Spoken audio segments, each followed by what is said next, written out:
আজকে তো জানাজার সালাতে সূরা ফাতিহাকে একবার বাদ দেওয়া হয়েছে। আমাদের জানাজার নামাজগুলো তো সূরা ফাতিহা পাঠ করা হয় না, কি পড়া হয়? সানা পড়া হয়। অথচ জানাজার নামাজে সানাই নাই। জানাজার নামাজে প্রথম তাকবীর দিয়ে সূরা ফাতিহা একটা সূরা মিলাবেন, দ্বিতীয় তাকবীর দিয়ে আপনি দুরূদ ইব্রাহিম সালাতের মধ্যে যেটা পড়েন এটা পড়বেন, তৃতীয় তাকবীর দিয়ে জানাজার যে নির্দিষ্ট দোয়া আছে এবং মাইয়াতের জন্য আপনি চাইলে দোয়া করতে পারেন। এই জানাজার মধ্যে মাইয়াতের জন্য দোয়া করার জায়গা, কিন্তু এরা জানাজার নামাজকে দোয়া মনে করে নাই। জানাজার নামাজ শেষ, লাশ কবরে দাফন করানোর পরে এমনিতে বেদাতি ভাবে বলে মিনহা খালাকনাকুম ওয়া ফিহা নুঈদুকুম ওয়া মিনহা নুখরিজুকুম তারাতান উখরা।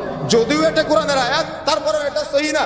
যদিও এটা কোরআনের আয়াত, তারপরেও এটা ওইখানে বলার জন্য আমাদের জন্য শুদ্ধ না। ওখানে কি বলতে হবে? বিসমিল্লাহি ওয়া আলা মিল্লাতি রাসূলিল্লাহ।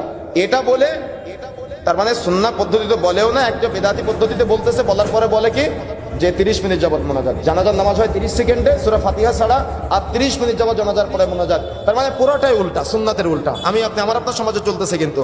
এই জন্য আপনার বাবা মারা গেলে সুন্নাহ পদ্ধতিতে জানাজা দেওয়ার চেষ্টা করবেন, যাতে করে বেদাতি পদ্ধতিতে জানাজা না হয়। অন্তত আপনি বাবার মারা যাওয়ার পর থেকে এদিকে খেয়াল রাখার চেষ্টা করবেন। বন্ধুরা আমার, তাহলে জানাজার সালাতের সহি পদ্ধতি, প্রথমে তাকবীর দিয়ে সূরা ফাতিহা একটা সূরা মিলাবেন, দ্বিতীয় তাকবীর দিয়ে দুরূদ ইব্রাহিম, তৃতীয় তাকবীর দিয়ে জানাজার দোয়া, নির্দিষ্ট দোয়ার পরে আপনি চাইলে আর দোয়া করতে পারেন, তারপরে তাকবীর দিয়ে আপনি সালাম ফেরাবেন ইনশাআল্লাহ। এবার আপনি সুন্নাহ পদ্ধতিতে বিসমিল্লাহি ওয়া আলা মিল্লাতি রাসূলিল্লাহ কবরে রেখে আসবেন। কোনো বিদাতি পদ্ধতি এখানে প্রয়োজন নেই। কথা বুঝতে পেরেছেন? এজন্য সতর্ক হতে হবে, সাবধান হতে হবে। আপনার সালাত আদায় করে যেন আপনি ফাওয়াইলুল লিল মুসাল্লিন না হন, সেদিকে আপনাকে খেয়াল রাখতে হবে। আর সালাতের শুরু থেকে শেষ পর্যন্ত আপনি কি তিলাওয়াত করলেন, আপনার পুরাটাই আপনার জানা জরুরি। কেন আপনি আপনার রবের সাথে কি কথা বললেন সেটা জেনে বুঝে যদি আপনি চাইতে পারেন, তাহলে আপনি প্রশান্তি অর্জন করতে পারবেন।